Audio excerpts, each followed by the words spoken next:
이제 우리 하나님의 말씀을 찾도록 하겠습니다. 출애굽기 19장 말씀입니다. 출애굽기 19장 3절부터 6절까지 말씀 찾으셨으면 저와 한 절씩 교독하도록 하겠습니다. 출애굽기 19장 3절부터 6절까지 말씀입니다. 모세가 하나님 앞에 올라가니 여호와께서 산에서 그를 불러 말씀하시되 너는 이같이 야곱의 집에 말하고 이스라엘 자손들에게 말하라. 내가 애굽 사람에게 어떻게 행하였음과 내가 어떻게 독수리 날개로 너희를 업어 내게로 인도하였음을 너희가 보았느니라. 세계가 다 내게 속하였나니 너희가 내 말을 잘 듣고 내 언약을 지키면 너희는 모든 민족 중에서 내 소유가 되겠고 너희가 내게 대하여 제사장 나라가 되며 거룩한 백성이 되리라. 너는 이 말을 이스라엘 자손에게 전할지니라. 아멘.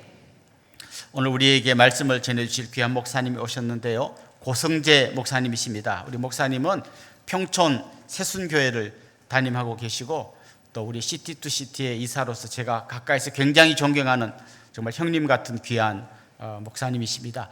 지금 사실 좀 한 2달 전에 넘어지셔서 아직 기부스를 못 푼 부상 상태인데 오늘 부상 투혼으로 한번 말씀을 전해 주시겠습니다. 하나님의 특별한 목적 아래 있는 교회, 이런 제목으로 말씀 전하시겠습니다. 나오실 때 목사님 사랑합니다, 사모하며 듣겠습니다. 우리 박수로 맞겠습니다.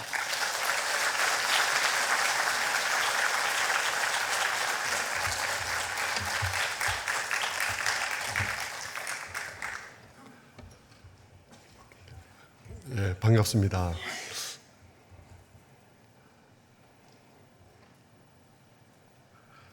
이렇게 또 존경하는 이규현 목사님, 또 함께 하시는 성도님들, 기쁘게 행복하게 신앙생활하는 교회에 와서 함께 예배드리게 돼서 정말 감사합니다. 와서 보니까 정말 제가 목회하면서 한번 이렇게 해봤으면 좋겠다 하는 것들이 다 여기에 이미 이루어져 있는 것 같습니다. 정말 화성을 바꾸고 가는 그런 교회라고 생각하고요. 이 아침에 함께 말씀 나누게 돼서 정말 감사합니다. 오늘 제게 맡겨진 주제는 공동체라는 주제입니다.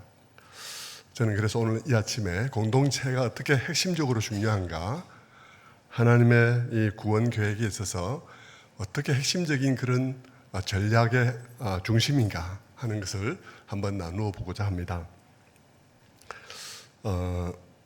오늘은 출애굽기 19장 가지고 말씀을 나누는데요. 왜냐하면 출애굽기 19장의 이 말씀과 이 맥락이 하나님의 백성과 교회의 정체성에 관해서 가장 포괄적으로 말씀해 주시는 그런 부분이기 때문입니다. 물론 다른 부분도 성경에 많이 있지만 포괄적으로 한 군데서 살펴볼 수 있는 곳이 바로 이곳이라 생각을 해요. 이스라엘 백성들은 3개월 전까지 이집트의 포로로 있었습니다. 그런데 하나님께서 모세를 보내서 그들을 종살이에서 해방시켰죠. 하나님께서는 그들을 시내산까지 인도하시고 그 아래 모아두시고는 모세를 불러 올리셨습니다. 그리고 주신 내용이 오늘 이 말씀인데요, 이 말씀 속에는 조금 전까지 이집트의 종이었던 그들에게 지금 그들의 정체성이 무엇인지, 그리고 다시 말해 그들이 누구며 왜 거기 있는지, 그리고 그들은 앞으로 어떤 존재로서 어떤 삶을 살기를 하나님께서 기대하시는지에 관해서 오늘 이 본문은 우리에게 말하고 있습니다. 그것은 이런 것이죠. 오늘 19장 5절에 말씀하는 것처럼 세계가 다 내게 속하였느니 너희가 내 말을 잘 듣고 내 언약을 지키면 너희는 열국 중에서 내 소유가 되겠고 너희가 내게 대하여 제사장 나라가 되며 거룩한 백성이 되리라 하는 것이죠. 이 짧은 말씀 속에는 몇 가지가 분명하게 나타나 있는데요, 첫째는 세계가 다 내 것이다, 세계가 다 내 것이다 하는 것입니다. 온 세상이 다 하나님의 것이라는 것은 너무나 당연한 일이죠. 그분이 지으셨으니까 당연한 말을 왜 하는 걸까 하는 것입니다. 그 당연한 말을 하시는 이유는 모든 것이 다 하나님의 지으신 것이기 때문에 당연히 모든 것이 나의 따뜻한 관심의 대상이다 하는 이런 뜻이죠. 내가 그 모든 것을 사랑한다 하는 그런 말입니다. 네가 사랑하지 않을 수는 있습니다. 네가 네 옆에 그 사람이 없기 때문에, 네 옆에 그 나라가 없기 때문에 너가 그 나라를 사랑하지 않을 수는 있을지 몰라도 나는 그 나라가 나의 관심사이고 나는 그 나라가 나의 사랑의 대상이다. 뭐 이런 뜻이 되겠습니다. 이스라엘을 부르신 목적이, 지금 이스라엘을 불러서 어떤 사명 위에 세우는데 그들을 부르신 목적이 바로 그 전제 위에 있는 거예요. 이스라엘도 물론 특별히 사랑합니다. 그러나 그들을 특별히 사랑하는 이유도 그것이에요. 그들만을 사랑하기 위해서 그들을 사랑한다거나 그들에게 어떤 존재적인 특별한 이유가 있어서 그들만 사랑하거나 그런 뜻이 아니라는 것입니다. 하나님이 사랑하시는데 고통에 빠져버린 그 세상을 위해서 하나님께서 그 세상을 향한 사랑 때문에 특별한 계획을 세우셨고 그 특별한 계획의 핵심으로서 그들을 부르셨기 때문에, 교회를 부르셨기 때문에 그들을 특별히 사랑한다, 이런 뜻인 것이죠. 그들의 존재적인 탁월함 때문은 아니에요. 이 당시에도 그들은 이스라엘, 조금 전까지 이집트의 종이었을 뿐만 아니라 초대교회도 교회는 그들의 이름 있는 자들이 없었지 않습니까? 아무것도 없는 자들이었지 않습니까? 그들이 존재적으로 그래서 사랑하시는 것은 아닌 거예요. 하나님의 특별한 목적이 있고 세상을 향한 특별한 목적이 있고 그것을 위해서 그들을 부르시고 그 부르신 그 특별한 목적의 핵심적인 중요한 자리를 차지하고 있기 때문에 특별히 소중한 것이고 그런 의미를 가지게 되는 것이죠. 그래서 그들을 가리켜서 말하기를 하나님께서는 제사장 나라다, 그렇게 말하고 있습니다. 제사장 나라. 여러분, 제사장이 뭡니까? 제사장은 사람들에게 하나님이 어떤 분이신지를 가르쳐주고 그들을 이끌고 하나님 앞에 나아가 예배하는 그런 존재입니다. 근데 하나님께서 그들이 그 일을 하기를 원하시는 것인데 어떻게 하기를 원하셨냐 하는 것이 오늘 말씀드리고자 하는 것입니다. 하나님께서 그들이 그 일을 하기 원하시는데 어떻게 하기 원하셨냐 하면 단지 한 사람의 경건한 개인들로서 그렇게 하게 하신 것이 아니라, 물론 개인들도 경건한 개인들로서 그 일을 하긴 해야 되죠. 그러나 무엇보다도 한 나라로서, 하나의 공동체로서, 하나의 특별한 사회로서 그 일을 하기를 원하셨다 하는 것입니다. 오늘 본문도 영어로 보면 A Kingdom of Priests and Holy Nation. 네이션이고 킹덤이에요. 개인이 아니에요. 개인이 아니라 하나의 킹덤과 하나의 네이션으로, 하나의 나라와 하나의 민족으로 그 일들을 감당하기를 원하셨다 하는 것입니다. 여러분, 제사장 나라입니다. 제사장 나라인데 제사장들로 이루어진 나라예요. 그러니까 개인들도 제사장처럼 경건해야 되겠죠. 개인들도 제사장처럼 하나님에 대해서 깊이 알고 구별된 삶을 살아야 하겠습니다. 그런데 제사장 나라예요. 그런 제사장들로 구성되어진 나라입니다. 그런 사람들이 모여서 하나의 공동체를 이루고 한 나라를 구성하는 거죠. 그들이 하나님의 나라, 하나의 나라, 하나의 공동체로서 그 공동체 안에 관계를 담는 거예요. 그 공동체 안에 삶을 담고 관계를 담는 것입니다. 그런데 그 관계와 삶이 하나님 나라를 보여주는 것이어야 한다, 이런 뜻이 되는 것이죠. 하나님은 세상을 구원하시되 하나님의 백성의 공동체의 삶을 통해서 그 나라를 보여주기를 원하신 것입니다. 하나님의 백성들로 이루어진 그 공동체 속에 담겨진 삶, 그 공동체 속에 담겨진 관계의 특성을 통해서 하나님의 나라를 보여주기를 원한 거예요. 개인으로서는 그게 잘 안 보이는 거죠. 개인으로서는 그게 너무 협소해서 잘 안 보이는 거예요. 하나님 나라는 의와 희락과 화평인데 그건 관계 속에서 나오는 것이거든요. 화평을 누구하고 화평을? 내 혼자서 내 마음이 편하다, 그게 아니고요. 사람 사이에 화평이 있는 것을 의미하는 것이죠. 세상에는 조그만 다름이 있어도 다툼의 원인이 되지만 교회는 많은 다름을 가지고도 화평을 이루는 이런 특성들을 그 공동체 속에 담기를 원했다는 것입니다.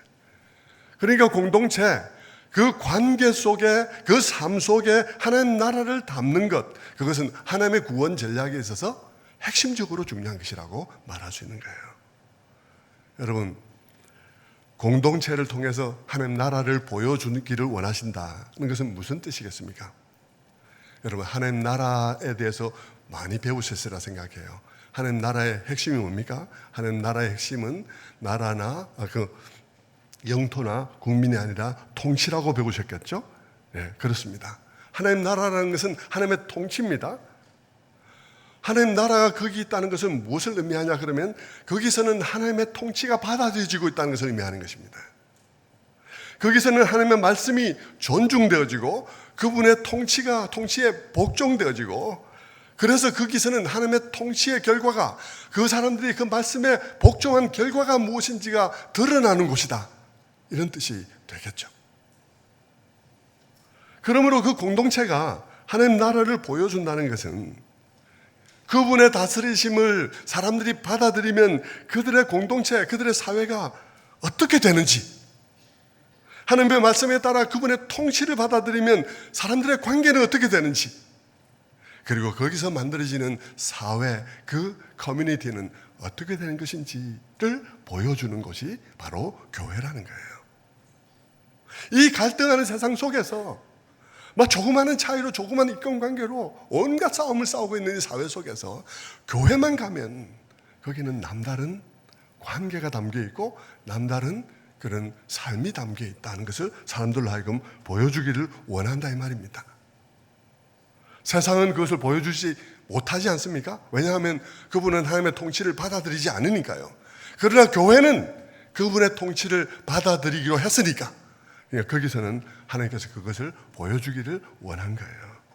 그런 의미에서 교회는 하나님이 원래 창조하고자 했던 세상이 무엇인지, 그리고 장차 완성하고자 하는 세상이 무엇인지를 지금 이 순간 그림자나마 보여줄 수 있는 그런 공동체로서 하나님께서 교회를 부르고 있다, 그렇게 우리는 이해할 수 있는 것입니다. 타락한 세상, 그 망가진 세상 속에서 하나님의 말씀대로 그분의 통치를 받아들이고 살아가면 지금도 얼마나 이 세상과 대조되는 사회를 만들어낼 수 있는 것인가, 적어도 교회 안에서만은 더욱더 그렇게 보여줄 수 있지 않은가 하는 의미에서 교회를 하나님께서 부르셨다, 이 말입니다. 그런 의미에서 교회는 이 세상 속에서 하나님 나라의 쇼윈도우가 되는 것이죠. 와, 저 사람들 정말 화성에 있는 이 은혜 동산교회 너무 다르다, 저 사람들 왜 저렇게 살까 하고 가서 보니까 그들이 섬기는 신이 다르다는 사실을 알게 되었고, 이 모든 차이는 그 신으로 인해서 생겨났다는 사실을 사람들이 보아야 한다는 것입니다. 그리고 그게 아니라 그 사람들이 그 신의 말에 복종하려고 하고 있고, 그들이 그렇게 복종하려고 하는 데에서 이 모든 차이가 발생했다는 사실을 세상 사람들이 보기를 원한다, 이 말입니다. 그래서 사람들로 하여금 와, 나도 거기 한번 속하고 싶네 하는 생각이 들어서 기꺼이 그분의 통치 아래로 들어와서 구원을 이루고 회복을 이루는 그런 통로가 되기를 원하셨다, 이 말입니다. 마치 아파트를 분양할 때 모델하우스를 보고 분양 신청을 하지 않습니까? 교회가 여기 은혜 동산교회 여기 있어서 하나님께서 모델하우스 세운 거예요. 이 교회 진짜 모델하우스같이 생겼네요. 네, 견고하게 벽돌로 짓지 않고 모델하우스같이 생겼습니다. 네. 화성에 하나님께서 이 교회를 세웠어요. 화성이 어떤 곳입니까, 여러분? 옛날에 참 화성의 추억이 있는 그런 곳인데 지금 사람들은 다 잊어버렸겠지만, 그러나 그런 곳에 이런 교회가 들어서 화성을 바꾸어 가고 이것이 복된 도시로 만들어가고, 그렇게 하도록 하나님께서 이곳에 하나님 나라 분양 모델하우스를 세운 것이 바로 은혜의 동산교회다, 이 말입니다. 여러분, 그렇다면 그런 존재로서 제대로 된 역할을 하기 위해서는 그들이 해야 하는 것이 무엇이겠습니까? 5절 6절 말씀을 다시 한번 봅니다. 세계가 다 내게 속하였나니 너희가 내 말을 잘 듣고 내 언약을 지키면 너희는 일국 중에서 내 소유가 되겠고 너희가 내게 대하여 제사장 나라가 되며 거룩한 백성이 되리라. 하나님이 주시는 언약의 말씀을 잘 듣고 그 언약을 지켜나가야 된다. 우리가 하나님께 은혜 받고 구원 백성으로서 그분이 우리와 언약을 맺으면서 나의 언약 백성으로서 이렇게 살아가라 하고 말씀을 주셨다는 것입니다. 그 말씀을 잘 지키고 살아가야 된다는 것입니다. 그분을 나의 새로운 왕으로 삼고 내가 지금까지 이렇게 하면 내가 안전하겠지, 이렇게 하면 내가 최고로 기쁘겠지 하는 것을 내려놓고 그분의 통치를 기쁨으로 삼고 그분의 통치를 안전으로 삼아서 그렇게 이제 그분의 명령과 뜻에 따라서 살아가면 세상에서 그런 존재가 된다는 것이에요. 왜냐하면 그 말씀 속에 모든 게 다 들어있기 때문이죠. 사람들은 여기서 내가 너희가 내 말을 잘 듣고 내 언약을 지키면, 내 언약의 말씀을 순종하고 그것을 잘 지켜나가면 하는 이런 조건들을 사람들은 일반적으로 굉장히 답답하게 생각해요. 노예 계약 같다는 생각을 하게 됩니다. 하나님은 뭐 말만 하면 우리가 다 지켜야 되나? 내 자유는 어디 있는데? 뭐 이런 식으로 생각을 하죠. 이런 이야기 굉장히 긴 이야기 될 수 있는데 간단하게만 말씀드리면요, 사람들이 그런 말씀을 들으면서 하나님만 하나님 마음대로 하나? 나는 그럼 뭔데? 이런 생각을 하면서 하나님만 좋고 그러면 우리에게는 자유도 없는 거야? 하는 생각을 하기 쉽습니다. 본능적인 거부감을 느낄 수 있는 것이죠. 그런데 여러분, 그건 피상적으로 보면 그렇습니다. 누군가에게 복종해야 되는 것은 기쁜 일이 아니죠. 그러나 여러분, 하나님을 알고 보면 다른 거예요. 하나님만이 완전한 분이라는 사실을 내가 더 알아가면 알아갈수록 달라지는 거예요. 그분만이 선하시고 그분만이 모든 선의 기준이 될 만큼 완전한 분이시라는 사실을 깨닫게 되면 달라지는 거예요. 네가 선의 기준이 아니고, 너가 선의 기준이 아니고, 노동자가 선의 기준이 아니고, 사업가가 선의 기준이 아니고, 이분만이 모든 선의 기준이 되는 것이구나 하는 사실을 분명하게 알면 얘기가 달라지는 것이죠. 그분의 말씀 안에서만 모든 것이 완전해진다는 사실을 알면 달라지는 거예요. 그분의 말씀 안에서만 가정도 온전해지고 사회도 온전해지고 모든 관계들이 온전해질 수 있다는 사실을 알고 보면 달라지는 것이죠. 여러분, 세상에서 가장 아름다운 곳들, 여러분 여행 다니시죠? 가장 아름다운 것들은 자주 보면 좋잖아요. 그리고 매일 보면 더 좋습니다. 그죠? 그런데 하나님은 어떤 분이시냐 그러면 세상에 가장 아름다운 그것을 지으신 분이거든요. 그분은 세상의 모든 아름다움이 그분 안에 있는 것이거든요. 세상의 모든 완전함이 그분 안에 있는 것이거든요. 그러니까 그분은 어떤 분이시냐 그러면 이 세상에서 유일하게요, 그분에게 순종한 자가 완전해지고 그분에게 순종하는 가정이 아름다워지고 그분에게 순종하는 자가 더 행복한 세상의 유일한 분이에요. 세상엔 누구도 내 말 다 복종해야 돼 이런 말하면 누구도 다 불만을 가질 수밖에 없죠. 그건 사람이기 때문이에요. 그러나 이분은 세상에서 유일하게 복종할수록 우리가 더 완전하고 복종할수록 우리가 더 행복할 수 있는 그런 분이 바로 이분이신 거예요. 그분이 그러하면 만물을 보면 알 수가 있는 거예요.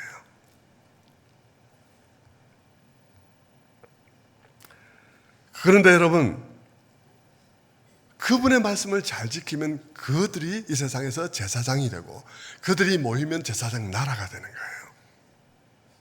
그 말씀들이 언약 속에 담겨 있다는 것입니다. 언약은 오경 속에 오경인 것이죠.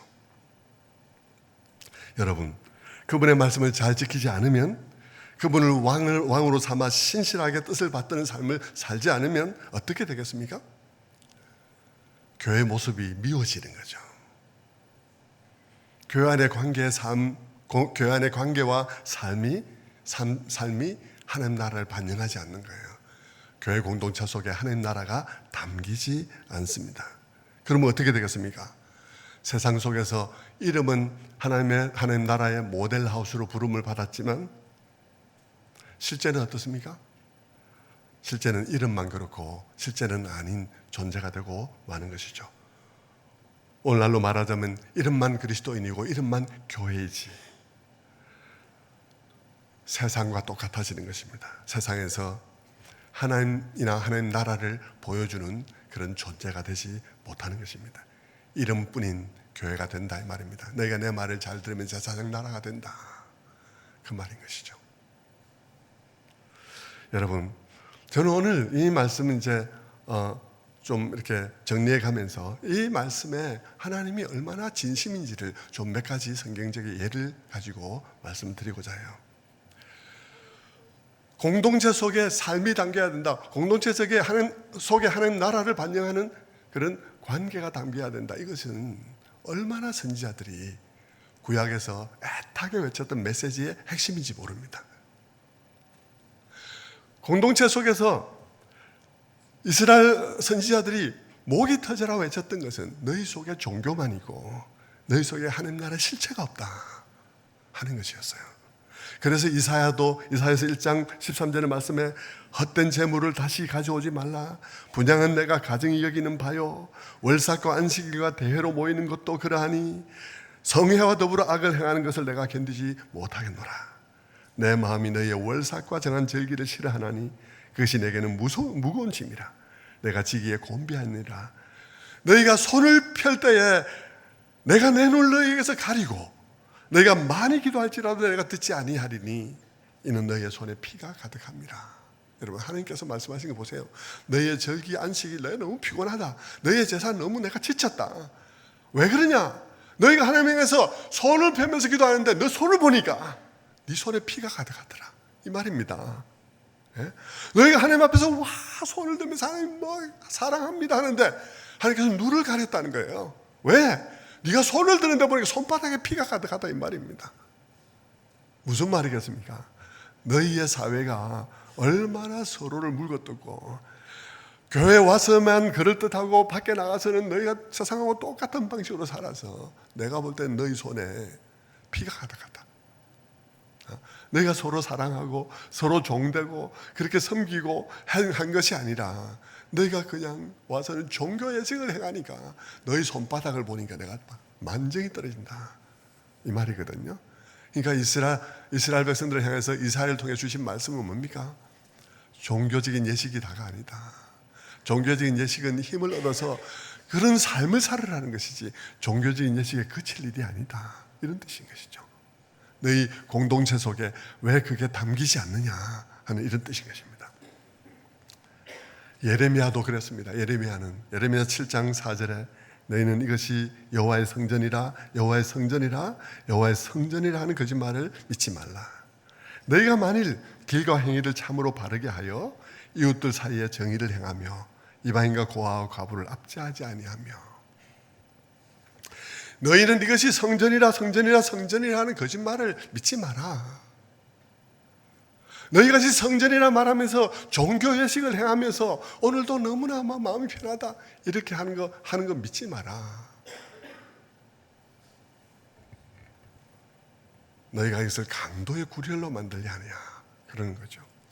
여러분, 강도의 구렬이 뭡니까?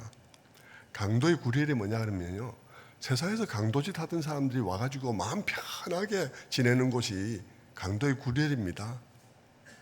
밖에 나서 강도짓하고 와서 마음 편하게 있는 곳이 강도의 구렬이에요.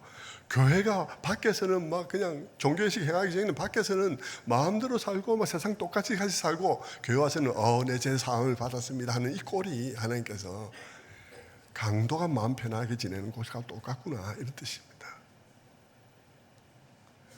교회가 그렇다는 것을 선지자들은 계속해서 외쳤어요. 그 속에 담겨야 되는데 담기지 않는다는 거예요. 그러다가 선지자가 나중에 뭐라 그럽니까? 이스라엘이 패망하기 전에 가서 예레미야 선지자가 이렇게 말합니다.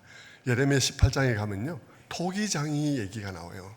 토기장이가 얘기가 나오는데 하나님께서 예레미야 선지자에게 너 저 내려가서 토기장이 집에 가서 한번 봐라. 내가 그때 네가 보고 있으면 내가 말씀을 네게 줄게. 이렇게 해서 예레미야 토기장이 한테 내려가요. 보니까 뭐 물레를 가지고 막 진흙을 빚고 있거든요. 진흙을 빚는데 어떤 진흙은 잘 안 빚어지는 거예요. 뭐 이렇게 만들어져 가다 푹 무너지고 만들어져 가다 또 무너지고 이러는 거예요. 그러니까 진흙으로 이제 만드는 토기장이가 그 진흙을 확 뭉개버렸어요. 그리고는 만들려고 하던 이 그릇을 만들지 않고 요렇게 이제 그릇을 이제 만들기 편한 다른 그릇으로 만드는 장면을 본 거예요. 하나님께서 예레미야에 그때 말씀을 딱 주시는 거예요. 봤냐? 이스라엘이 내가 이렇게 못하겠냐? 이렇게 말씀하시는 거예요. 무슨 말이냐 그러면요, 하나님께서는 공동체를 이루어서 그 공동체 속에 하나님 나라와 그 나라의 관계, 그 삶을 담아서 세상 속에서 참 하나님 나라를 보여주는 모델하우스가 되기를 원했는데 이게 안 만들어지는 거예요. 이스라엘 공동체에 그게 안 당기는 거예요. 자꾸. 그러니까 하나님께서 내가 이렇게 못하겠냐 이 말인 거예요. 내가 이거 확 뭉개가지고 버리지는 않았다 치더라도 다른 그릇으로 만드는 일을 내가 못하겠냐 이 말입니다. 다시 말하면 내가 이스라엘 백성을 이런 계획을 가지고 불렀는데 내가 플랜 A를 내려놓고 플랜 B로 가는 일을 내가 못하겠냐 이 말입니다. 하나님의 목적은 이루어집니다. 어느 경우에는 하나님의 목적은 이루어지는데 우리가 어떻게 사용되어지느냐의 문제는 다른 문제예요. 우리가 하나님 앞에 플랜 A로 사용되느냐 아니면 플랜 B 혹은 플랜 Z로 사용되느냐의 문제는 다른 문제인 것입니다. 플랜 A는 뭐냐 그러면요, 하나님 나라가 정말 아름다운 공동체를 이루어서 너희도 그 공동체 속에서 너무 행복하고 나도 행복하고 그래서 너희가 하나의 영광이 되고 그래서 구원이 그것을 통해서 이루어지는 것이 플랜 A예요. 그래서 너도 행복하고 나도 행복하고 좋은 거예요. 플랜 B, 플랜 C, 플랜 D는 뭐냐 그러면 너는 괴롭고 그러나 내 목적은 이루어지고 이겁니다. 너는 불순종하니까 너는 괴롭고 그러나 내 목적은 이루어지고, 그래서 뭉개서 그렇게 만들 수도 있다고 경고하는데 끝내 그들은 그 말씀을 듣지 않아서 뭉개지고 만죠. 그리고는 다른 그릇으로 만들어요. 어떤 그릇으로 만드느냐, 원래 원하는 너희도 행복한 공동체를 이루고 나도 그걸 보면 행복한 그게 원한인데 하나님께서 안 되겠다, 얘들은 그릇이 안 되겠어, 고속도로로 만들어야 되겠다 해서 복음의 고속도로로 삼기로 했습니다. 그래서 그들 온데 흩어가지고 점점이 존재하면서 회당 짓고, 나라가 망해서 점점이 흩어져서 존재하면서 회당 짓고 거기서 예배 드리고 있다가 예수님께서 오셔서 사도 바울이 복음 전도하러 갈 때 회당만 찾아가가지고 예수님 성경을 아시죠? 하나님을 아시죠? 근데 여러분이 아는 그 성경, 여러분이 아는 그 하나님이 결국 그 구약 성경은 결국 이분을 위한 것입니다. 이러면서 이제 복음을 전해서 복음이 빨리 전달되도록, 왜냐하면 하나님을 아는 사람들이 거기 흩어져 있으니까 빨리 확산되는 도구로 삼기로 하나님께서 하셨다 이 말입니다. 물론 하나님의 목적에는 사용되어졌지만 원하는 대로 사용되지는 않았다 이 말입니다. 행복하게 사용될 수 있는 공동체가 그렇지 않았다는 것이죠. 그리고 에스겔 선지자는 에스겔서 37장에 마른 뼈다귀를 살리는 그런 장면을 우리들에게 보여줍니다. 에스겔이 해골 골짜기 가서 해골을 향해서 대언하죠. 해골이 살아납니다.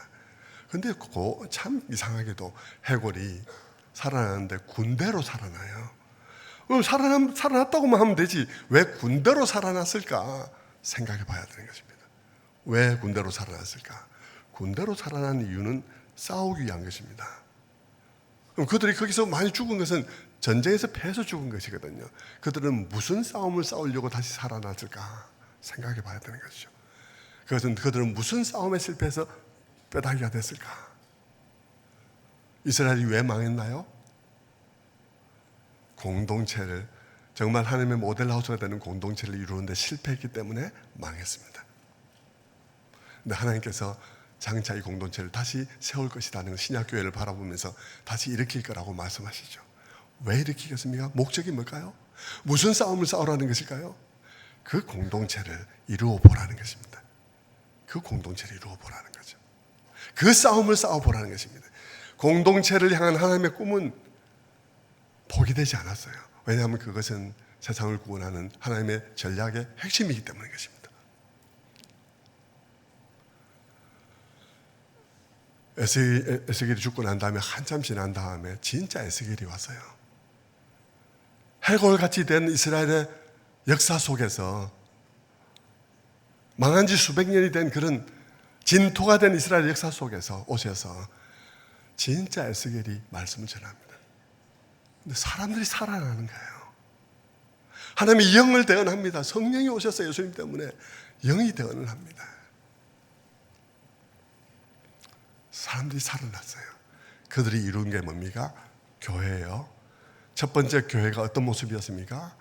유무상통하는 사도행전의 교회가 된 것이에요. 하나님께서 이루시고자 하는 그 계획의 모습이 어떤 것인지를 보여주신 거예요. 그 진짜 에스겔 되신 그분이 이 땅에 오셔서 또 산 밑에서 사람들을 모았어요. 12제자를 모으시고 12지파의 신약 12지파의 머리가 될 12제자를 모아서 산 위에 다 모으셨습니다. 그리고 말씀하셨어요. 너희는 세상의 빛이다, 소금이다. 그러면서 산상수훈을 말씀하셨어요. 사람들은 이렇게 말하지만 너희는 이렇게 해라, 사람들은 이렇게 말하지만 너희는 이렇게 해라 라고 말씀하셨어요. 그게 뭡니까? 그게 다른 공동체, 다른 삶, 다른 모습이 담기는 공동체가 되라는 거예요. 자, 말씀 맺겠습니다. 제가 오늘 이 아침에 성경을 쭉 훑으면서 말씀을 드렸는데요, 그런 방식으로 말씀을 드린 이유가 뭐겠습니까? 그 이유는 한 가지입니다. 하나님의 꿈은, 하나님의 전략은 변하지 않았다는 거예요. 옛날이나 지금이나 변하지 않았어요. 그분은 옛날이나 지금이나 하나님의 교회가 공동체가 되되 진짜 공동체가 되어서 그곳에 하나님 나라의 삶과 관계를 담아내는 그런 공동체가 되어서 나의 이 목적을 달성하는데 도구가 되어달라, 그런 그릇이 되어달라는 것이 하나님의 변하지 않는 뜻이라 이 말입니다. 저는 이 은혜 동산교회가 그런 교회가 되기를 원합니다. 진짜 공동체는요, 사실 파도를 넘어서 건너편에 단단한 땅이 나오는 거예요. 진짜 공동체는 가짜 공동체의 파도를 넘어서 진짜 공동체의 땅에, 단단한 땅에 이르게 됩니다. 교회 안에 뭐 하다 보면 교인들 간에 이런 것도 저런 것도 막 불편한 것 있죠. 그거 넘어서고 그 파도를 넘어서 가면 진짜 공동체를 만나게 되는 거예요. 우리 은혜 동산교회가 지금까지 해오신 것처럼 주님의 이 변할 수 없는 또 공동체를 향한 주님의 진심을 기억하고 여러분 가운데 그런 공동체를 이루어내어서 화성을 변화시키고 우리나라를 변화시키는 그런 귀한 은혜 동산 되기를 주님의 이름으로 축원합니다.